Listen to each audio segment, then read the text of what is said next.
अस्सलाम वालेकुम, आदाब। मैं हूं खलील फरहाद। 13 फरवरी की स्पीड न्यूज़ में देखते हैं 25 अहम खबरें। फ्रांस के अलावा जर्मनी में भी दिन ब दिन बढ़ता जा रहा है इस्लामोफोबिया। अब जर्मनी के डॉर्टमंड में एक मस्जिद में शरपसंदों ने की तोड़फोड़, मस्जिद के दरवाजे पर बनाया स्वास्तिक का निशान। यूक्रेन के मसले पर बाइडेन और पुतिन के दरमियान फोन पर करीब 1 घंटे तक हुई बातचीत। अमेरिका ने हमले को लेकर रूस को दी हर तरफ से घेरने की धमकी। यूक्रेन में रूस की फौज से लड़ने के लिए आम शहरी भी ले रहे हैं ट्रेनिंग। बच्चे भी जंगी मशकों में शामिल। अमेरिका ने यूक्रेन से अपने सिफारती हमले को निकाल लिया।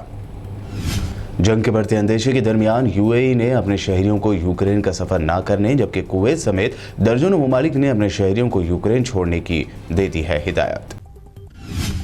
कनाडा के पीएम जस्टिन ट्रूडो की जानिब से नाकाबंदी खत्म करने पर दी गई इशारतन धमकी के बाद जबरदस्ती वैक्सीन के खिलाफ एहतजाज कर रहे मुजाहिरीन को हटाने का अमल हुआ शुरू। मुजाहिरीन पर किया जा रहा है ताकत का इस्तेमाल।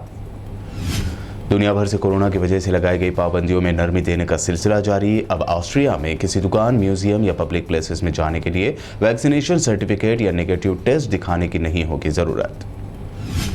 हिंदुस्तान भर में लगातार कोरोना के कम होते जा रहे हैं केसेस। पिछले 24 घंटों में सामने आए 44,877 नए केसेस, 11% की हुई कमी।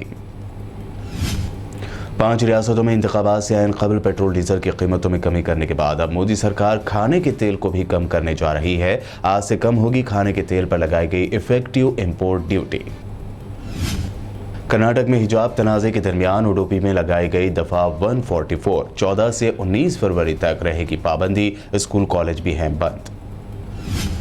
कर्नाटक में हिजाब के लिए कानूनी लड़ाई लड़ रही मुस्लिम तालिबात का केस लड़ने वाले वकील को मुखालिफत का सामना। वकील के बचाव में सामने आया रामकृष्ण आश्रम। कहा, वकील देवदत्त कामत ने नहीं पहुंचाया हिंदू धर्म को कोई नुकसान।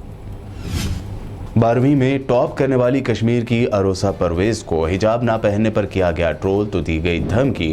अरोसा ने कहा, खुद को अच्छा मुसलमान साबित करने के लिए हिजाब पहनने की नहीं है जरूरत। मध्य प्रदेश में नजर आई एक चहती की नई मिसाल। मंदसौर के मशहूर पशुपतिनाथ महादेव मंदिर में मूर्ति बिठाने में जहां इंजीनियर्स हुए फेल, तो एक मुस्लिम मिस्त्री मकबूल के शानदार आइडिया ने दिखाया कमाल और नस्ब कर दी गई 1.5 टन की शिवलिंग। मकबूल मिस्त्री की हुई जमकर तारीफ। प्रियंका गांधी का सनसनीखेज इंकशाफ। कहा, अरविंद केजरीवाल की आम आदमी पार्टी आरएसएस से निकली पार्टी है। कहा, गलत गुजरात मॉडल बता कर इख्तिदार में आई थी बीजेपी। केजरीवाल भी दिल्ली मॉडल का पीट रहे हैं ढिंडोरा। पंजाब में इस मरतबा पूरी ताकत झोंक रही आम आदमी पार्टी ने कांग्रेस सीएम उम्मीदवार चरणजीत सिंह चन्नी को लेकर हमारे सर्वे में दोनों सीटों से हारेंगे चन्नी, ऐसा कहा अरविंद केजरीवाल ने। यह भी कहा कि एमएलए भी नहीं बन पाएंगे चन्नी।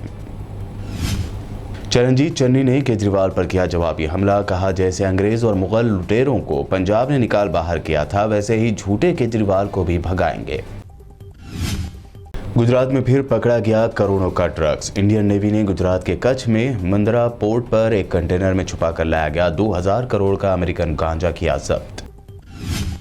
मुल्क का अब तक का सबसे बड़ा बैंकिंग घोटाला मंजर आम पर आने के बाद कांग्रेस ने बीजेपी का किया घेराव। कहा, आवाम का पैसा लुटवाओ और भगवाओ, यही है मोदी सरकार की फ्लैगशिप स्कीम।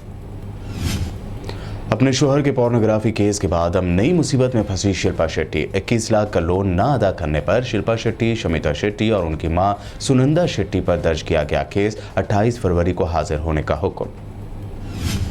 कल 14 फरवरी वैलेंटाइन डे से एक दिन पहले आज मध्य प्रदेश के भोपाल में शिवसेना वर्कर्स ने की लाठियों की पूजा। कहा, कुछ करते दिखे बाबू सोना तो तोड़ देंगे जिस्म का कोना कोना। हिंदुस्तान का स्पेस में दबदबा बढ़ाएगा सैटेलाइट EOS-4 होगा इस साल का पहला स्पेस मिशन। श्रीहरिकोटा से कल सुबह 5:59 पर छोड़े जाने वाले सैटेलाइट्स की उल्टी गिनती शुरू। सदर जमहूरिया रामनाथ कोविंद का हैदराबाद दौरा। 11वीं सदी के फलसफी व समाजी जहदकार रामानुजाचार्य की 120 किलो वजनी सोने की मूर्ति की नकाब कुशाई अंजाम दी। तेलंगाना के सीएम केसीआर ने पीएम मोदी का बिजली इंतहाई कम कीमत पर तेलंगाना को सप्लाई करने का झूठ किया बेनकाब। मुल्क में बढ़ रही नफरत पर जाहिर की तशवीश। कहा, जितना जल्दी बीजेपी को भगाएंगे उतना ही मुल्क के लिए होगा बेहतर। KTR ने ऊपर में 1.9 यानी 1.9 मिलियन रुपए के सरफे से तामीर होने वाले जेनपैक कंपनी के नए कैंपस का रखा संग बुनियाद। कहा, हैदराबाद के मशरक़ी हिस्से के IT सेक्टर में मुलाजमीन के निशानों को जल्द किया जाएगा पूरा। मजलिस इत्तेहादुल मुस्लिमीन के सदर बैरिस्टर असदुद्दीन ओवैसी ने जाहिर किया अज़्म। कहा, मैं जिंदा रहूं या ना रहूं, एक दिन एक बाहिजाब बच्ची इस मुल्क की वज़ीर आज़म जरूर बनेगी। तेलंगाना के शहर बोधन की होनहार तालिबा ज़ैनब फातिमा ने रियासत का नाम किया रोशन। हैदराबाद में मुनक़दा first international martial art championship मुकाबले में हासिल किया सिल्वर मेडल। ये थी अब तक की अहम 25 खबरें। BBN चैनल को सब्सक्राइब और इस वीडियो को लाइक और शेयर जरूर करें।